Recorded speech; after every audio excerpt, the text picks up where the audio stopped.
and happy Sunday, and welcome back to the Heal with Gold show. I am happy to be here and bring to you somebody who's very, very dear to me. She was in the show before.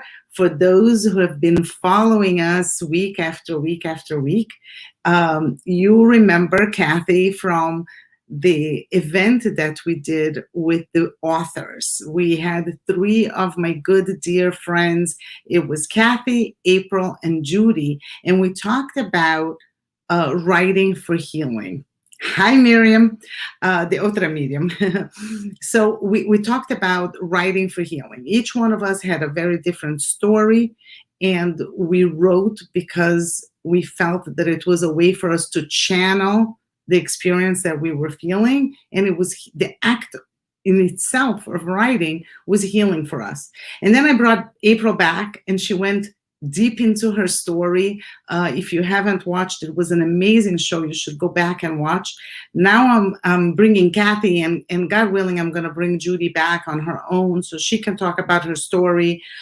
Actually, with Judy, if you go back, you'll know that she wrote about the passing of her son from an overdose. Today was the day 2 years ago that she got the call that he had overdosed, and then there was 2 weeks until his passing. So I'm just mentioning that because I know today it's an important day for Judy, and I'm sure all of you, as I do, share our love and prayer, and it's a difficult day, and we're with you at heart.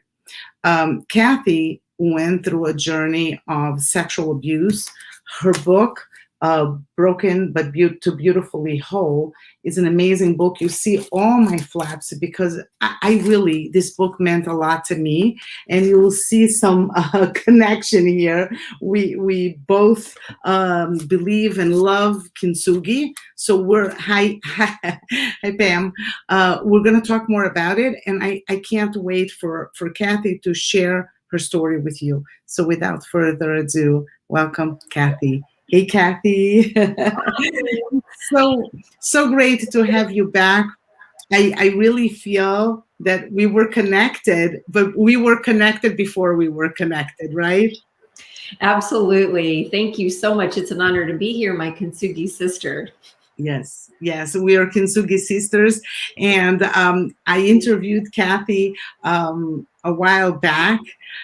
And you know, when somebody makes a cover like this and the other makes a cover like this, you know that there is a strong bond that goes beyond, it goes beyond what's in the surface, right? And actually that is how we met, because April saw your cover and she knew that I talked about Kintsugi, and she said the two of you need to meet. Cathy, I want you to take us back to your childhood. You went through a very traumatic childhood, but I want to share with everybody, the women that I interviewed for my blog, they're thrivers. They're women that broke. Something happened in their lives that created that break, but they are strong warriors that figured out a way to put their pieces back together. And the reason that I interviewed those women is because I was in my healing journey and I wanted to learn from them what they did to put their pieces together. And that's why the whole concept of Kintsugi is so dear to me, because as an artist, it made it clear the path to wholeness. And those interviews were critical in my own healing, and it was critical in my book because I ended up writing about the commonalities of all the women.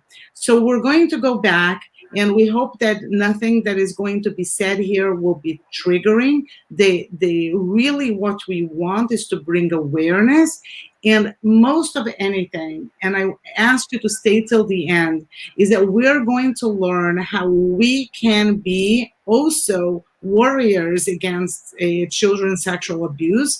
Cathy is going to guide us in what we can do, because we cannot fight all the fights, right? I talk a lot about stroke and patient advocacy and healing and Kintsugi. So that's my fight.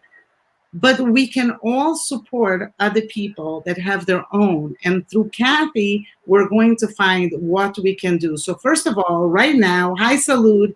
You can all go to my page, my regular page, or the YouTube, and share this video live so people can join us and ask questions while we have Cathy here.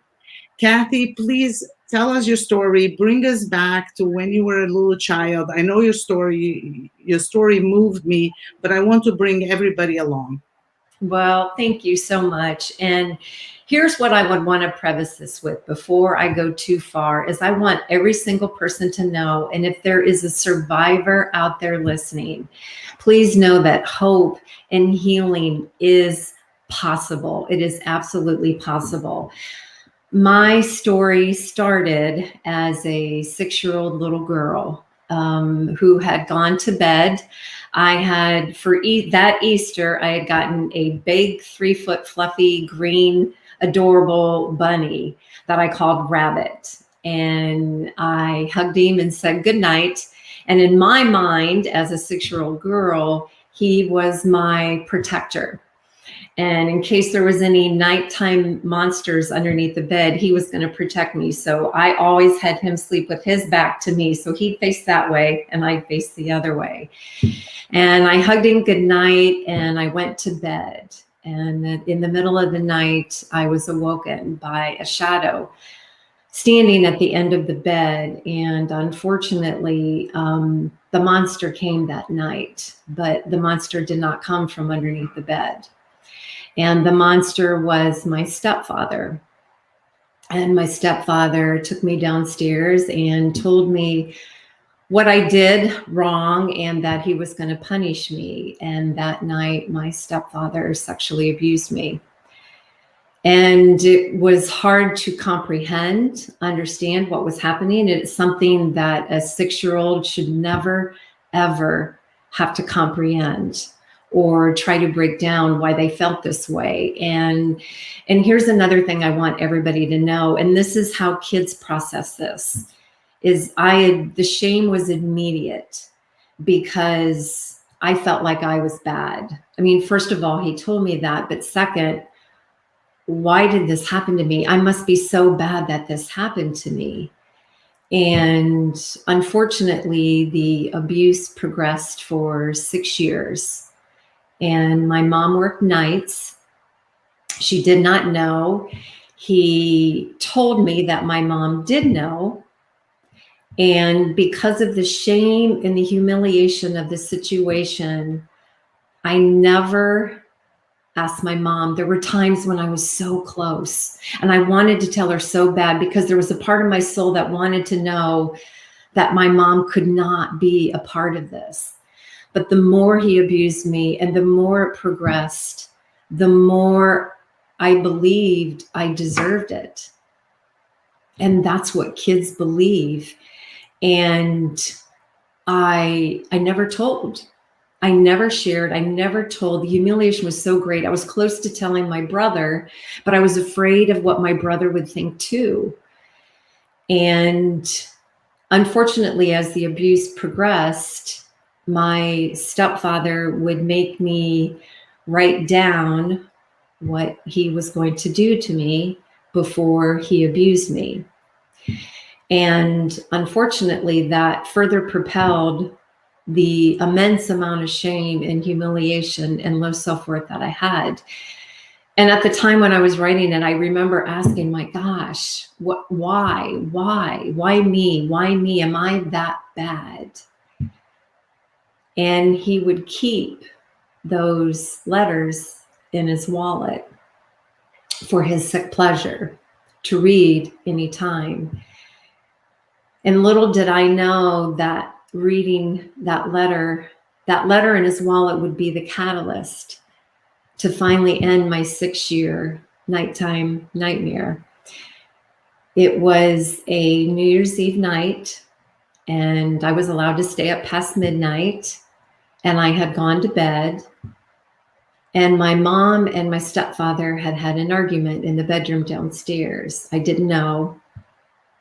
And after my stepfather left the room, my mom had a sixth sense to look in his wallet. So she did, and there she found the letters that he made me write. And that night she came up and she woke me up. And she asked me, "Is this your handwriting?" And she knew the answer. And I said, yes. And she asked me, "How long has this been happening?" And I said, 6 years. And we cried and we hugged for at least 15 minutes. And I stopped and she grabbed my face and she said, "This ends tonight. Stay up here." So that night, my mom went back downstairs and she kicked my stepfather out of the house. And that night, my mom was my hero. That night, my mom responded appropriately, quickly, swiftly.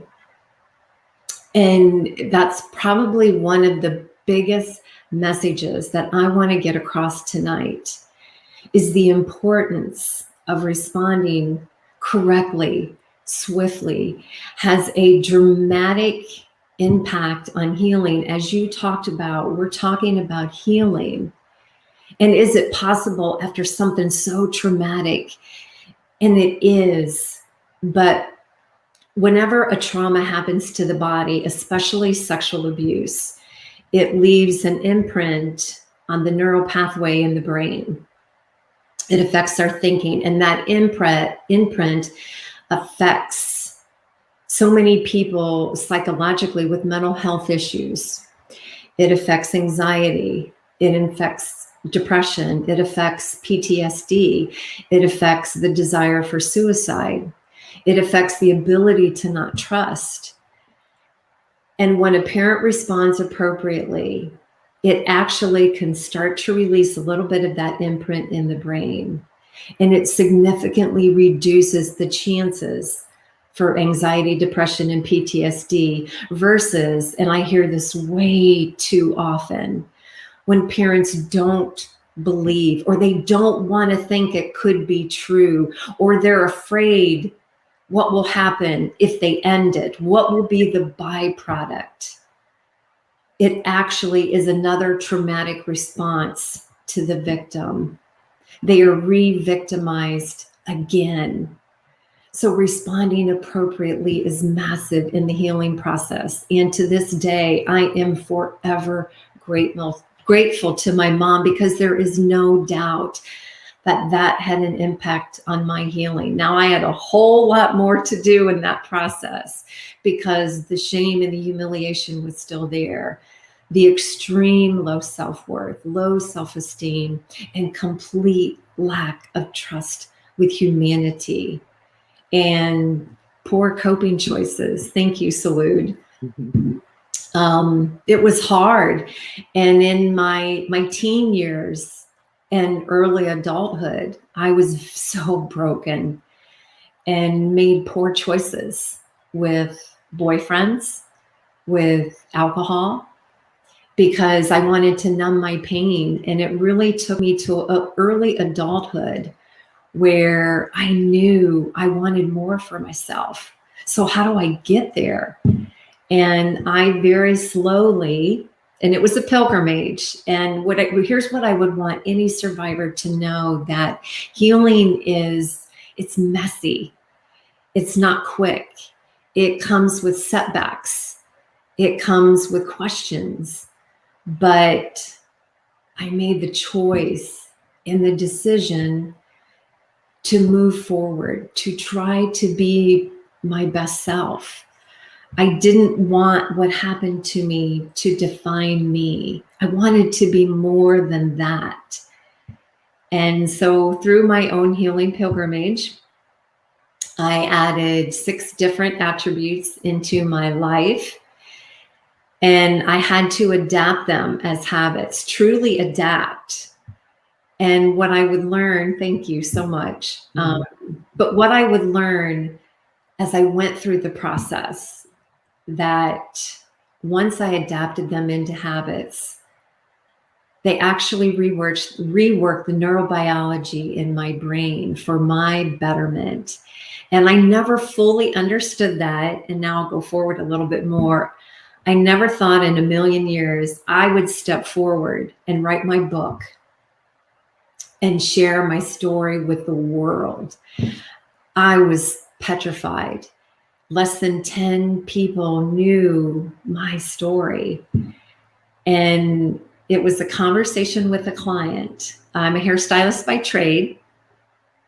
And this client, I had done her for probably, 10 years. And as a hairstylist, when you see clients every 4, 6, 8 weeks, you can develop a close relationship with people. You get to see them more than you see some of your relatives.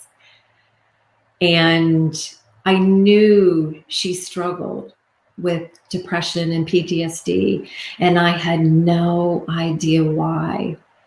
And one day in my chair, she shared the why. She too had been sexually abused as a child. I then shared my story, which I had never shared with a client before. And I have to commend her. I want to take a moment to commend her, any survivor out there, because to step forward and say that story out loud when you have no idea how anyone is going to respond to you is so petrifying.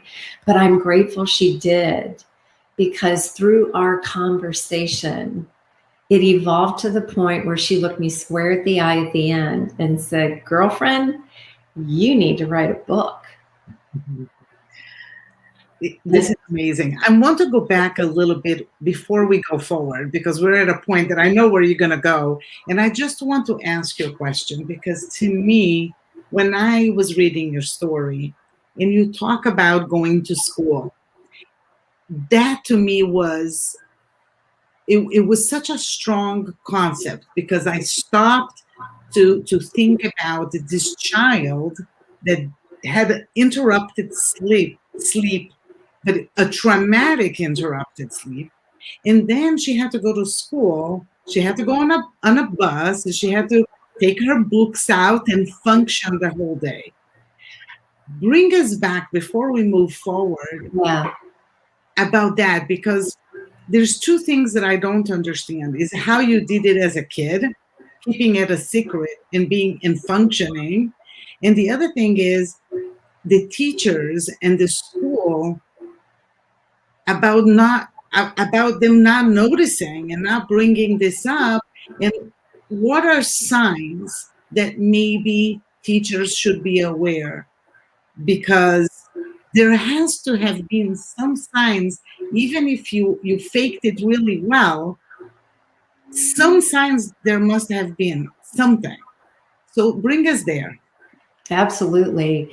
And I share in my book, the hardest part, especially after the first incident, was riding the bus to school and having that loss of sleep and questioning over and over as you're in your mind as a 6-year-old. As a 6-year-old can't process what happened.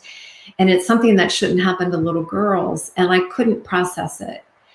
And I felt so much shame that I didn't want anybody to know. So when I got off the bus, I pushed my bangs out of my eyes. I put a smile on my face, and I went to school that day thinking no one's going to know how bad I am. I don't want anybody to know because I don't want them to not like me. And many days I did that. I got off the bus, I put the smile on my face, and I went about my day. And some days I couldn't put the smile on my face. I couldn't get it there. But what I will say, the only thing that got me through, the only thing is I wanted to be liked and loved so bad. And if I could feel an ounce of being liked or loved, it took a little bit away from the hurt and the pain and the shame. And I was fortunate to be a decent student, a pretty good student. And if I did well on a test, even in the first grade, I would get a compliment from a teacher. And that compliment was the tiny bit of like and love that I could hold on to. So the more I could focus, if I could put all my focus and my perspective on the test and being a good student, somehow I would get more like and more love and more positivity, because I didn't have it at home from the nighttime nightmare. And it was a small means of taking my focus off the pain and putting the focus and the perspective on being a good student. If I could work incredibly hard, if I could put all my efforts into doing well in school, it would be something good that I could take away. It was the only good that I had as a child. So you really did not let the teachers see anything. You didn't want them to know. I did not. I did not. And I was one of those children, and there's so many out there that hide it so well, because I was a smiley kid. And what I would say is the one sign that I had that a teacher did not respond appropriately was I had written a note to one of my best friends, and I dropped it in school, and one of the teachers found it. And that note was a cry for help to my best friend. It was a red flag. It wasn't a yellow flag. It was a red flag.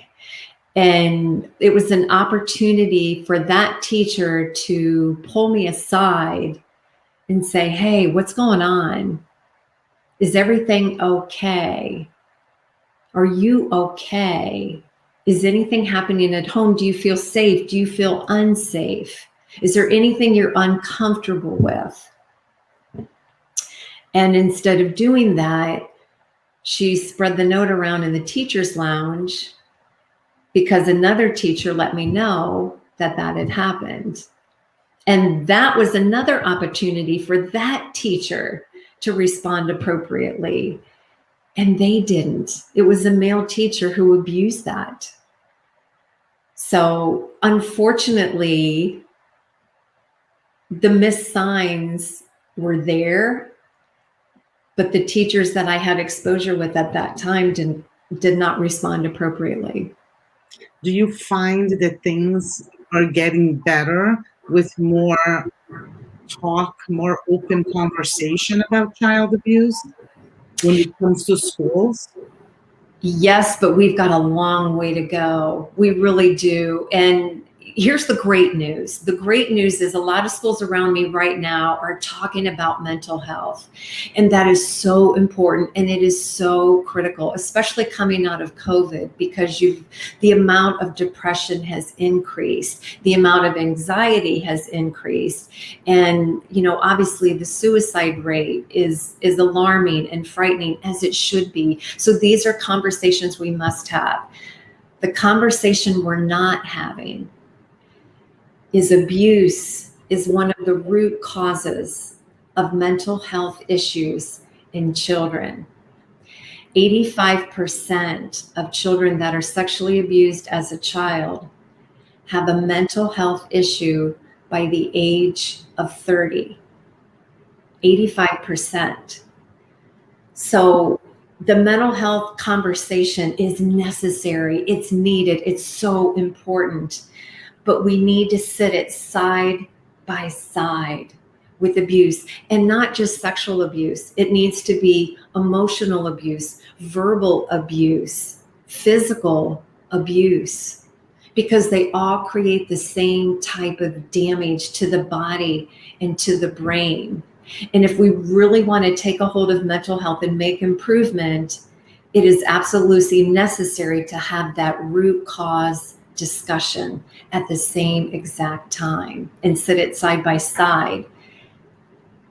Absolutely. Let's go back before we talk about what we can do. I want to hear about your method in which you succeeded to be a healthy adult, strong enough to now be outspoken and fight for so many. Well, thank you. In my book, Broken to Beautifully Whole, I do lay out the 6 attributes that I adapted into my life. And the most powerful part of my book, when I had that conversation with that client, I walked out of the salon that day, never dreaming I would write a book. I really didn't. And it laid on my head, and I kept thinking about it and respecting and introspecting and reflecting, why do some people suffer trauma and go on to live a successful life? And why do others suffer more? One person's no better than another. And what did I actually do? So I spent several months doing research, writing down what I did in my life. And the research was the light bulb. And the research is what showed me how these 6 attributes, as I adapted them as habits, truly worked my brain and my biology in an incredibly positive manner. Because when we adapt them, they reduce the anxiety, depression, and PTSD. I can't promise they'll eliminate it 100%, but I 100% promise that they will reduce. I started with my good perspective. I'm going to give these to you in the order of what was the easiest for me to what was the hardest. So first, I kept my good perspective. It started with my perspective on my education and my grades, but finding something good, because if I took that focus and put it on something as good as playing a board game with my brother, it reduced my pain, it reduced my anxiety. Second, my resilience. Just by surviving our hurts and traumas, we build resilience.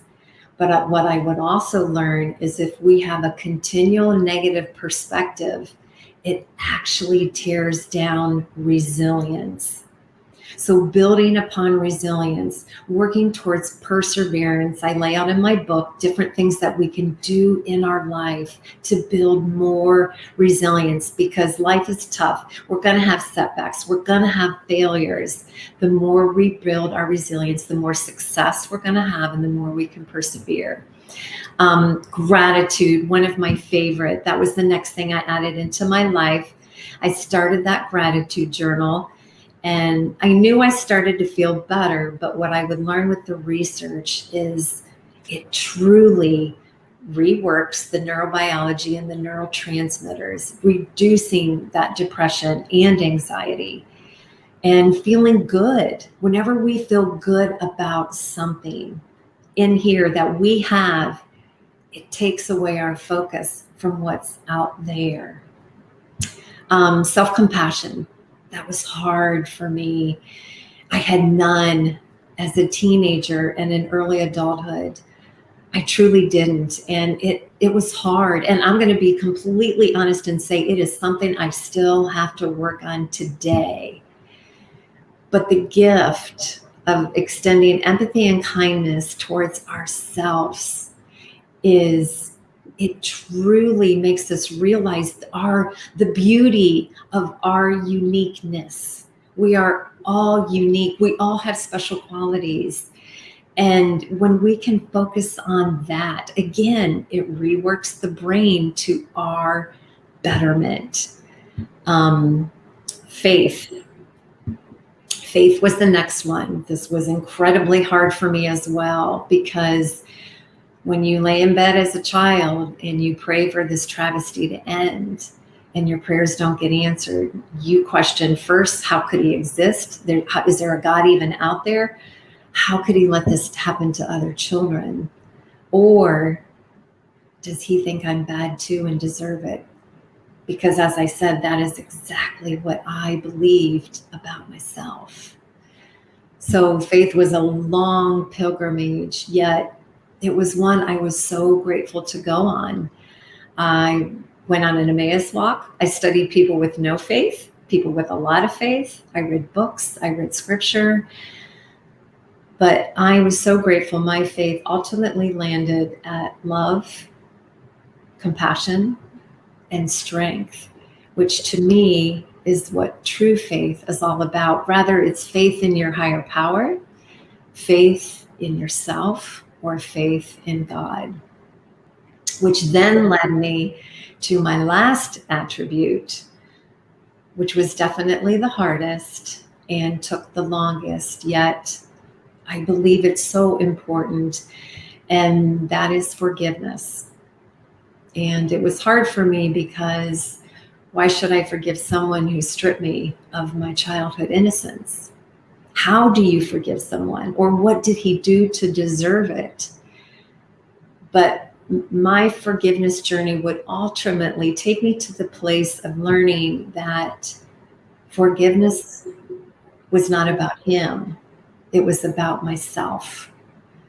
It was about letting go of that pain and not allowing the situation or him to have power over myself. And when I stepped into that forgiveness mode and I could have empathy on knowing in my soul that something happened to him. I didn't know what at the time. We can come back to that because I did learn after my mom read my book the second time. But I knew something happened to him, and it didn't excuse, it didn't condone, it didn't take away from the damage that he created by what he did to me. Yet I could have empathy because of what happened to him. And that's how I leaned into forgiveness. And I'm grateful I did, because it was truly my last piece of pulling myself back together that lacquered me together, that allowed me to become a piece of Kintsugi.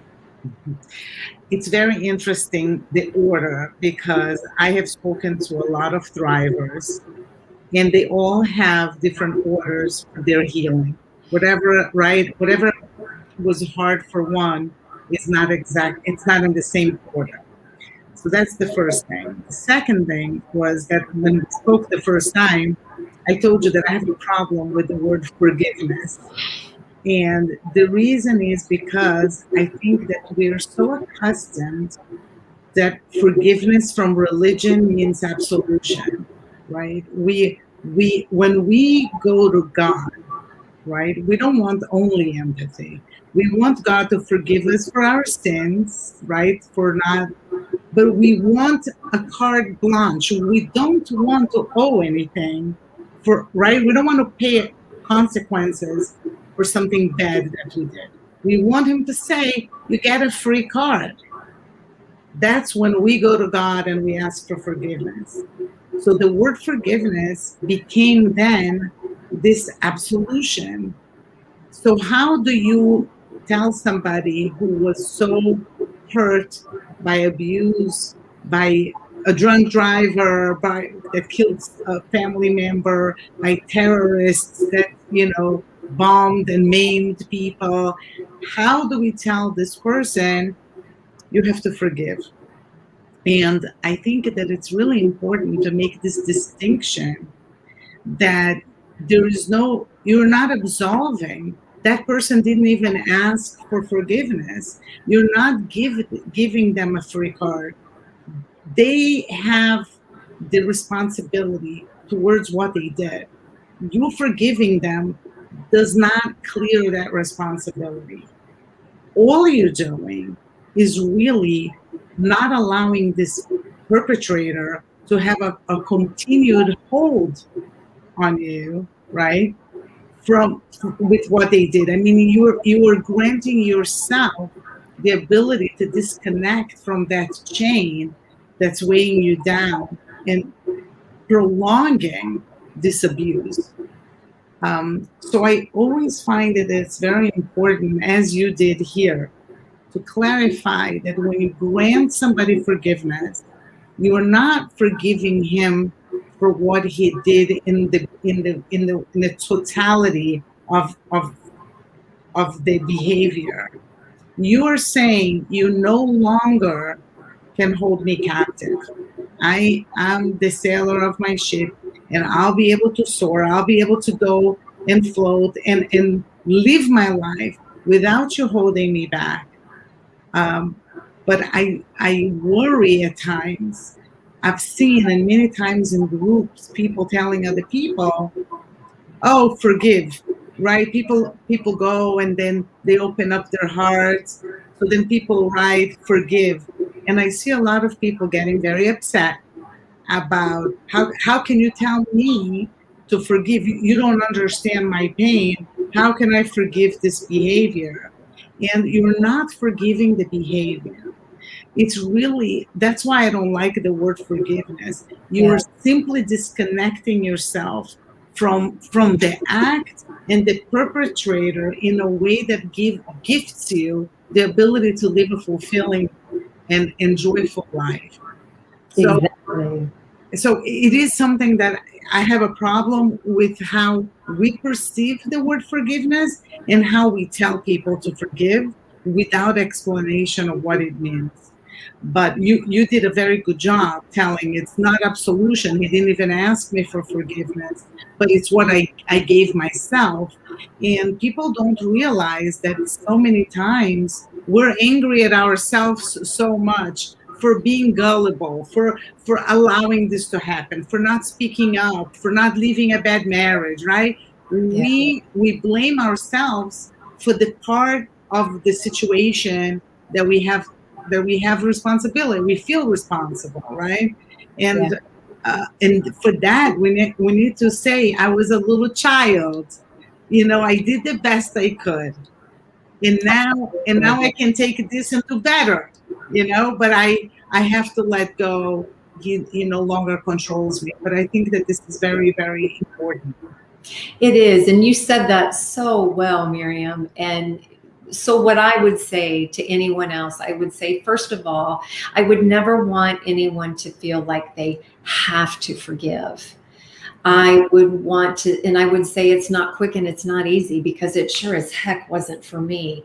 Mhm. But how I would word it, as you said, just to maybe add to that a little bit more, is it truly lets go of the anger and resentment that we have over the situation. Because when we hold that much anger and that much resentment inside, it's almost like we're in a prison.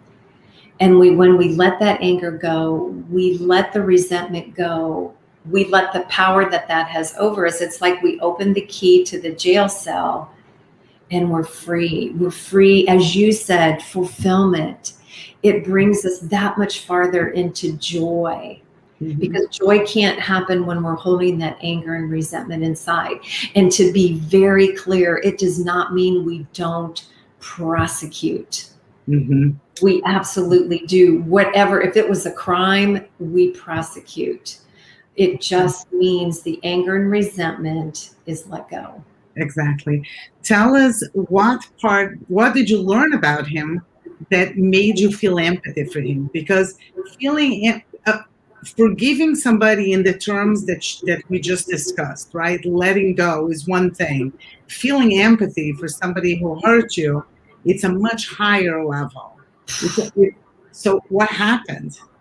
So after my mom read my book a second time, my mom called me and she shared with me on the phone that my stepfather was abused as a child by his dad.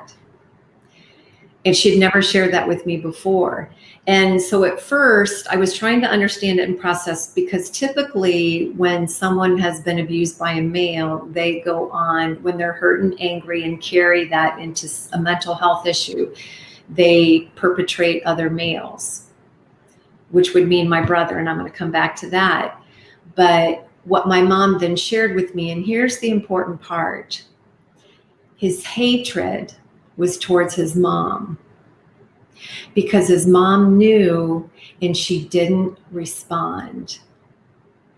The one he trusted, the one who demonstrated the most love to him, didn't respond in the manner that a child would hope for. So now imagine, so because of that, he carried that anger and he carried that hate towards women, and that turned into a mental health problem, which then affected his life, which then affected my life.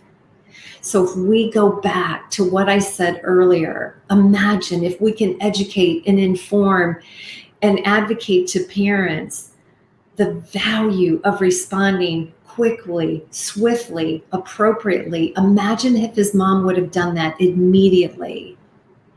It would have changed his mental health.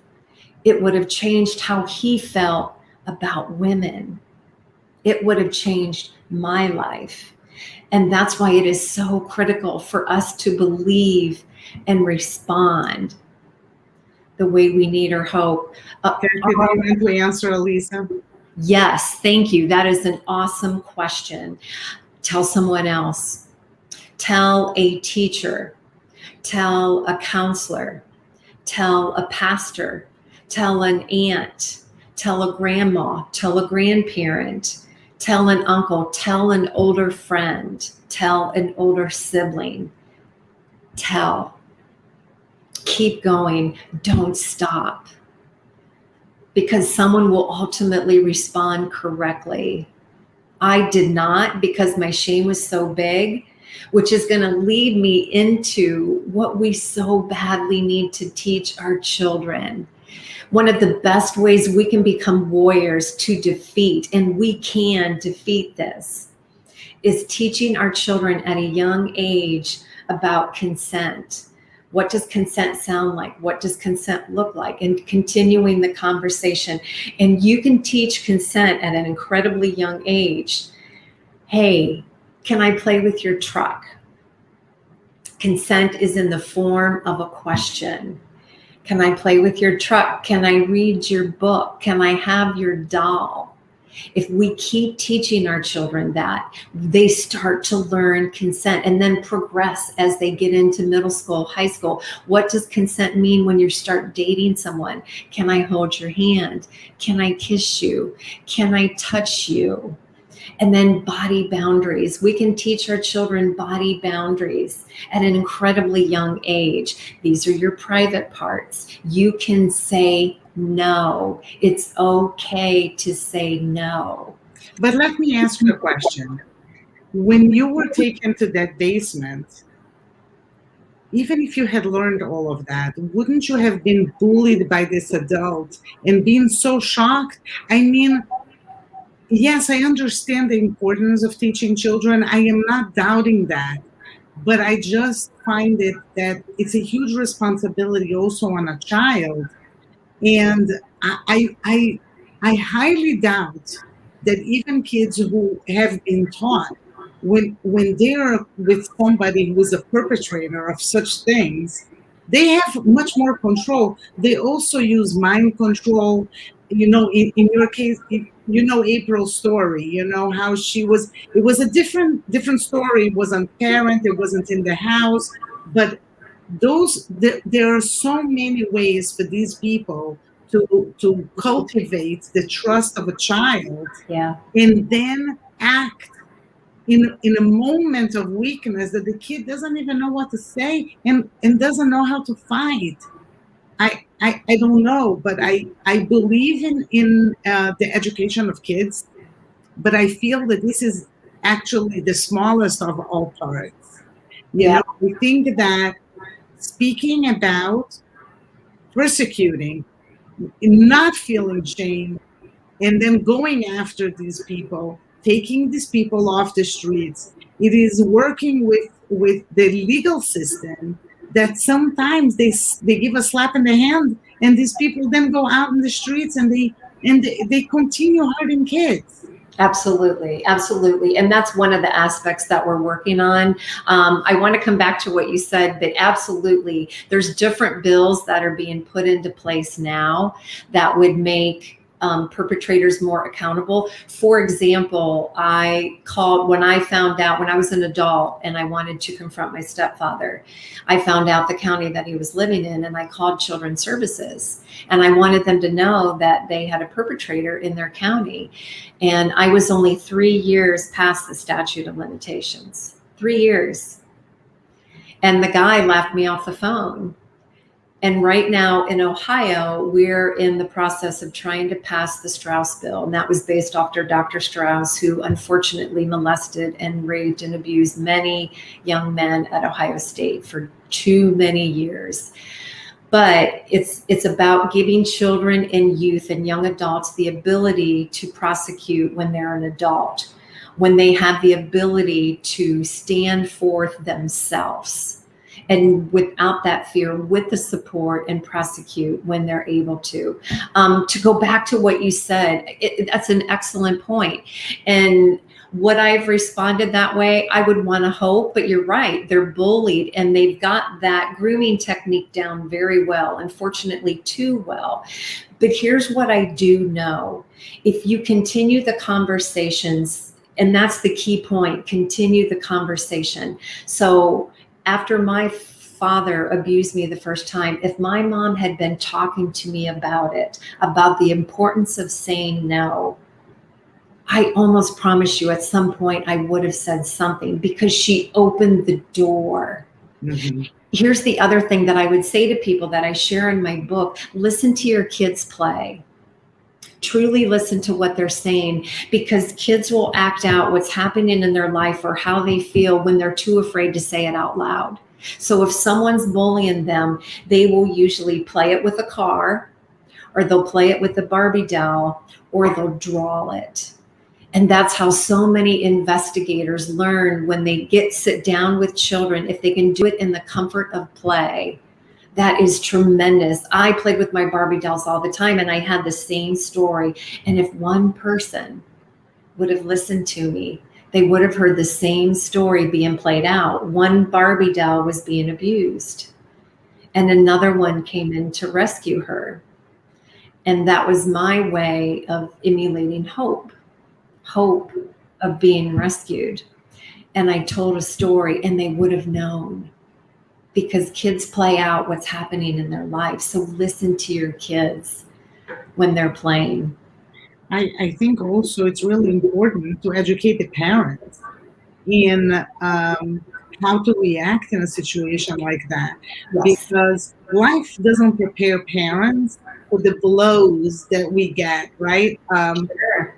A child doing drugs, a child being promiscuous, a child wanting to come out as gay, a child that was abused, a child that feels suicidal.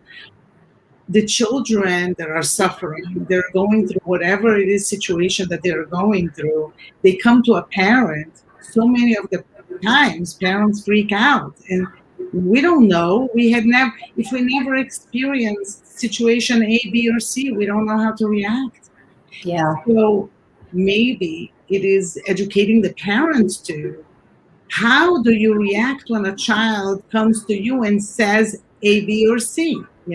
What is the goal? The goal is that your kid will feel safe. The goal is that your kid will feel comfortable to tell you the whole thing, so you can give them the help that they need. So how do you react, right? You don't tell them, no, it wasn't like that. You misinterpreted, we'll fix you up, forget about it, those things we can't say. It's very hard though. And we don't get any training. We go to school for a profession.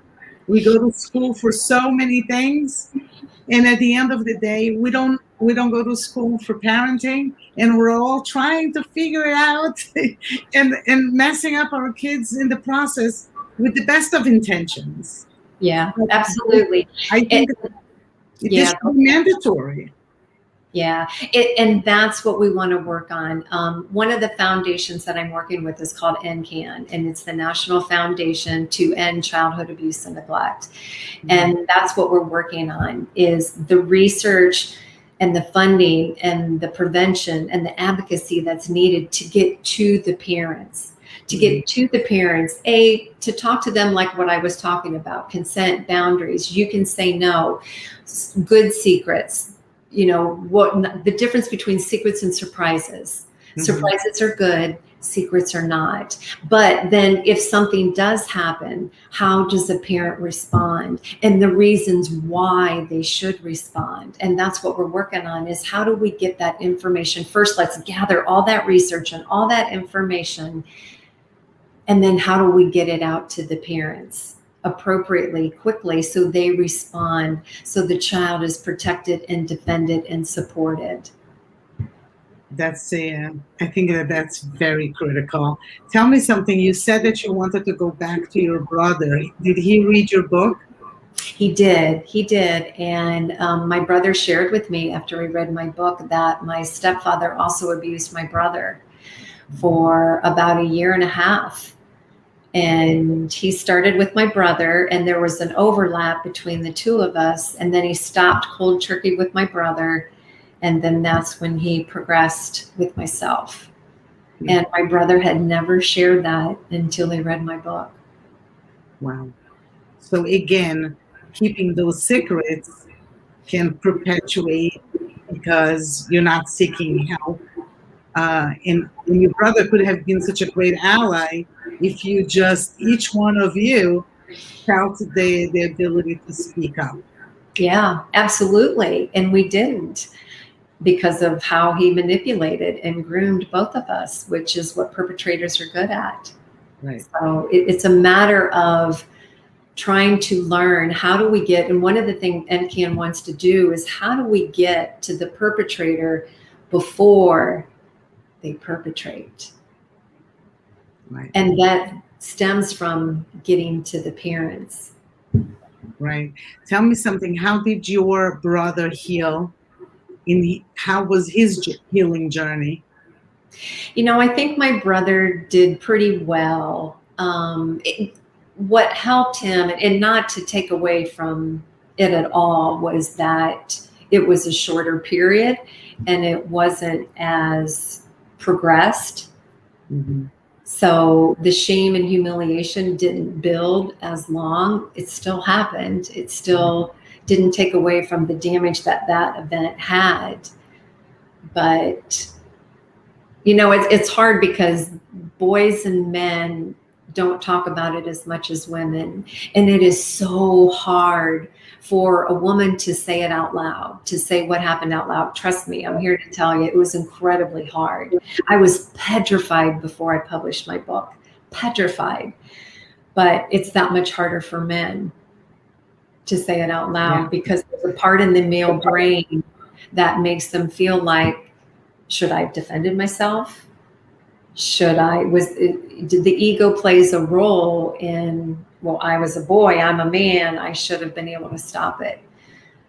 Or it shouldn't happen to boys. Some think that too. And it's so much harder to say it.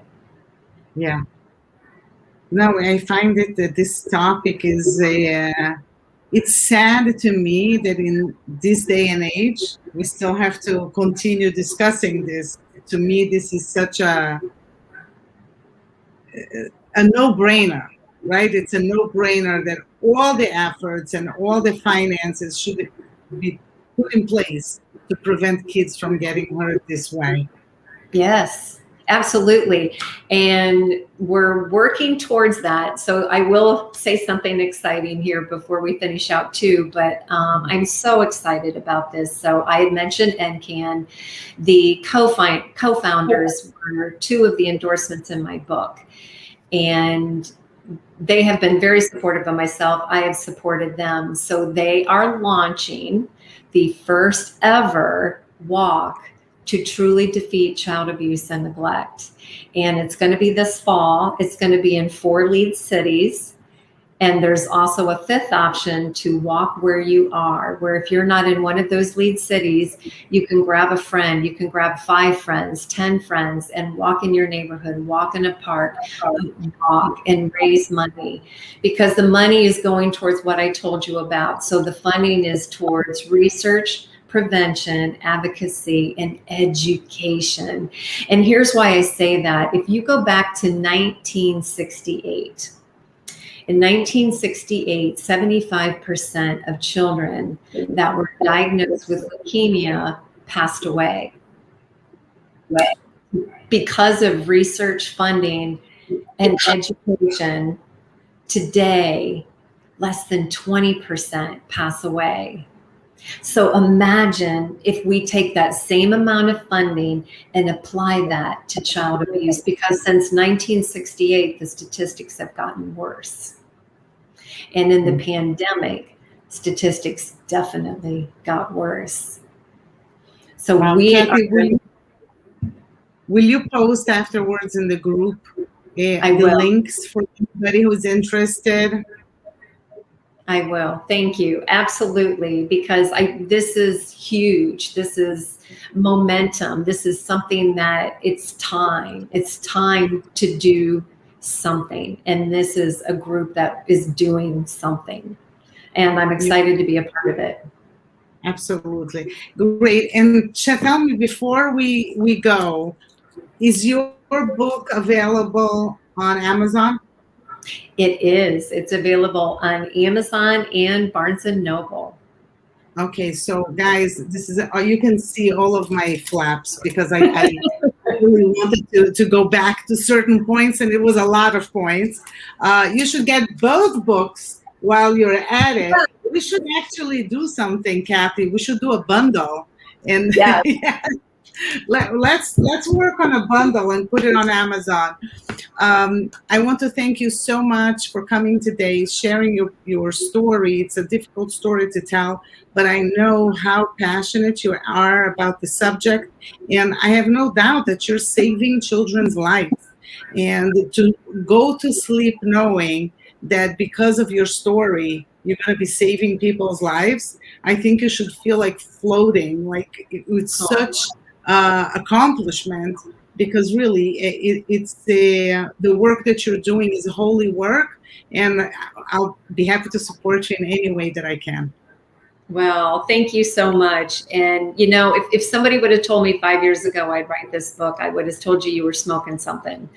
That is not going to happen. But you know what? Sometimes there's a calling for a purpose from a higher power that we never see coming. And even though I was petrified, I'm honored to be on this walk, and I'm grateful to help, and I'm a warrior to make an impact. So Yes, I am and Elisa is asking, yes, Cathy is in our group and she's on Facebook, and please connect. And I love connecting and making these new friendships. Thank you. And the books do truly complement each other. Yes, they do. Yes, they do. Cathy, I want to thank you so much. Please come back. We'll do it. We'll bring you back another time, and you'll share more of what you have been doing. Thank you. It was an honor to be here. It truly is. And I love you, my Kintsugi sister. Yes, love you back. Have a good night, everybody. Until next time, I will announce in the group when it will be. I am taking a week off because my mother is coming, and I'm going to be spending some time with her.